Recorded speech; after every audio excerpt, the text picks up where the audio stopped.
नमस्कार, मी भानुदास मोठे. ही माझी केशर मँगो बाग आहे. त्यामध्ये 13 वर्षे आणि 6 वर्षे आणि 4 वर्षे असे माझे 3 प्लॉट आहेत. तर त्याच्यामध्ये हा 13 वर्षाचा प्लॉट आहे. त्याला अशा प्रकारे मोहर आलेला आहे. काही प्रमाणात थोडंसं तुडतुड्याचा प्रादुर्भाव दिसतो आहे, थोडा 1-2%. त्यासाठी आज आम्ही सापळे लावणार आहोत. आणि झाडांची आणि फळांची वाढ होण्यासाठी काही ड्रिपमधून खत देणार आहे. त्याच्यामध्ये गूळ, ॲलोवेरा आणि लिप ऑर्गॅनिकचं एक प्रोडक्ट आहे लिक्विडमध्ये, ते एक वापरणार आहे. आणि वेस्टेजचं काही प्रोडक्ट 1-2 आहेत ते वापरणार. सर्व जैविक आहेत. आणि अशा प्रकारे मोहर आला आहे. ही माझी 13 वर्षाची बाग आहे. हे तोतापुरी आहे. हा पहिला सेटिंग झालेला होता. अशा प्रकारे त्याला फळ लागलेले आहेत. आणि मोहरनेच अशा प्रकारे झाडं आता खाली वाकायला लागलेले आहेत. एवढं हे झालं आहे. त्याला आता आम्ही टेकू पण लावणार आहे, कारण हे मोठ्या प्रमाणावर जर फळ लागलं आणि खाली टेकलं तर ते फळ पण खराब होणार आणि झाडाची पण नुकसान होण्याची शक्यता आहे. अशा प्रकारे आहे मोहर आहे. ही 13 वर्षाची बाग आहे. आणि दुसरा जो प्लॉट आहे माझा तो 6 वर्षाचा, त्यालाही अशाच प्रकारे मोहर आला आहे. अतिशय चांगल्या प्रकारे शेटिंग आहे. शेटिंग पण व्हायला लागलेलं आहे याच्यामध्ये. ही आमची आंबा, ऊस, सागवान अशी वेगवेगळ्या प्रकारचे झाडं आणि शेती आहे. सर्व झाडांना चांगल्या प्रकारे फ्लावरिंग आलेलं आहे. थोडंसं लेट झाल्यासारखं वाटतं. एक बाग 1 महिन्यापूर्वी मोहर आला आणि हा थोडासा एक 8 ते 10 दिवस लेट आलेला आहे, पण चांगल्या प्रकारे आहे. याचं गवत असं मोठ्या प्रमाणात झाले आहे बागेमध्ये. ते ब्रश कटरने आज आम्ही काढणार आहोत. जागेवर ब्रश कटरने कुट्टी करून त्याला हे करणार आहोत. हे लेंडी खताचं स्टोरेज असते. ह्याच्यामध्ये डिकम्पोजर आणि हे वापरून आम्ही ते खत करतो. ट्रायकोडर्मा, लेंडी खत, जीवामृत हे त्याच्यामध्ये सोडलं जातं. हा ऊस, त्याच्या पलीकडे सागवान प्लॉट आहे. ह्याच्यामध्ये काही सागवानाचे झाडं आहेत, काही केळी आहेत, सीताफळ आहे, हे फणस आहे. फणस पण अशा प्रकारे चांगले लागलेले आहेत. हे हापूस आणि केशर इकडं आहे. हा दुसरा प्लॉट आहे, तो 6 वर्षाचा आहे, 6-6.5 वर्षाचा. त्याच्यामध्ये आम्ही आंतरपीक म्हणून हरभरा केलेला आहे, गट, लसूण, कांदा असे पिकं घेतलेले आहेत. ह्याला पण मोठ्या प्रमाणावर मोहर आलेला आहे.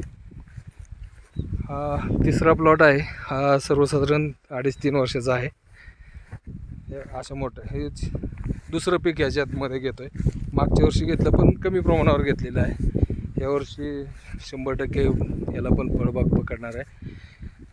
अशा प्रकारे सेटिंग फुल आणि चांगल्या प्रकारे झालेलं आहे मोहरचं. याच्यामध्ये पण 1.5 महिन्यापूर्वी काही झाडांना मोहर आलेला होता. खत व्यवस्थापनामुळे खूप फायदा होतो. असं मल्चिंग केलेलं आहे प्रत्येक झाडाला. पुढच्या वर्षी याच्यामध्ये ताग आणि इतर देंच्या वगैरे करून सर्व कट करून प्रत्येक झाडाच्या आणि लाईनला टाकणार, जेणेकरून गवत आणि इतराचा प्रादुर्भाव होऊ नये. हे अशा प्रकारे मोहर आहे. खूप चांगल्या प्रकारे आहे. त्याच्यामध्ये पॉलिनेशनसाठी खूप वेगवेगळ्या 6 ते 7 प्रकारचे झाडं लागण केलेले आहे. त्याच्यामध्ये त्या प्रत्येक झाडांना मोहर चांगल्या प्रकारे आलेला आहे. 95% झाडांना खूप चांगल्या प्रकारे मोहर आहे. आणि जे कुईपासून लावलेत त्यालाच काही प्रमाणात थोडंसं मोहर हे होतं आहे. हे वेगळ्या प्रकारचं आहे, आता त्याचं नाव विसरलो आहे. पण प्रत्येक प्रकारच्या ह्याला पण वेगळं आहे. ह्याला कलम केलं आहे स्वतः आम्ही. हा बारमाही प्रकारचा आंबा होता, त्याला लावलेला आहे, कलम केलेलं आहे. काही जे झाडं कमी हे झालेले आहेत, अजून मोहर आले नाही, ज्या ठिकाणी गेले होते त्या ठिकाणी आम्ही नवीन रोप लावलेले आहे. ते पण अशा प्रकारे आहे. हे हरभरा, त्यानंतर पपई आहेत आमच्या झाडांना चांगल्या प्रकारे ऑर्गॅनिक आत्ताच झाडावर पिकलेले आहेत. नारळ आहेत, काजू आहे. काजूला पण अतिशय चांगल्या प्रकारे मोहर आला आहे. फळ लागल्यानंतर पूर्ण झाड जमिनीला टेकतं, एवढ्या मोठ्या प्रमाणावर फळं असतं त्याला पण. हे काजू आहे आणि मधमाशीचं प्रमाण खूप आहे. हे आमचं सागवानाचा प्लॉट आहे. याची कटिंग करायची आहे, वेळ मिळेल त्याप्रमाणे. आज सुट्टीच्या दिवसामध्ये हे काम चालू आहे आमचं. त्याच्यामध्ये ही एक जांभळ आहे, याला पण चांगल्या प्रकारे जांभळ लागतात. याला पण मोहर यायला लागलेला आहे. अशा प्रकारे काही सीताफळीचे 2-3 प्रकार आहेत. हा एक बारमाशी आंबा आहे, त्याला एक कटिंग आणि व्यवस्थित करायचं. आज हे सीताफळ आहे, सीताफळाचं पण हे करून घ्यायचं कटिंग. हे अशा प्रकारे चांगल्या प्रकारे मोहर आलेला आहे. आणि हे सर्व आमचं बंधुराज आणि आई हे सर्वजण बघतायत. खूप चांगल्या प्रकारे काळजी घेतात. वेळच्या वेळी पाणी नियोजनावरतीच खूप मोठ्या प्रमाणावरती फळधारणा आणि त्याची किपिंग क्वालिटी राहते. हे थोडंसं रोग प्रादुर्भाव दिसतो. याला गुच्छ फळ आलेले रोगाचा प्रकार आहे. ह्याचे आपण कट करणार आहे झाडे. हे झाड मोठं असल्यामुळे हे झाड कट करावं लागेल. अशा प्रकारे चांगलं.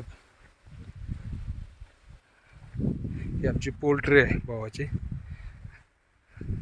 लेंडी खताचा जास्त वापर करतो आम्ही. काही केळी इथं लिंबोणी साईडने लावलेले, त्या बाजूने लिंबोणी निरगुडे असे लावलेले. खूप चांगल्या प्रकारे बागा आहे. धन्यवाद.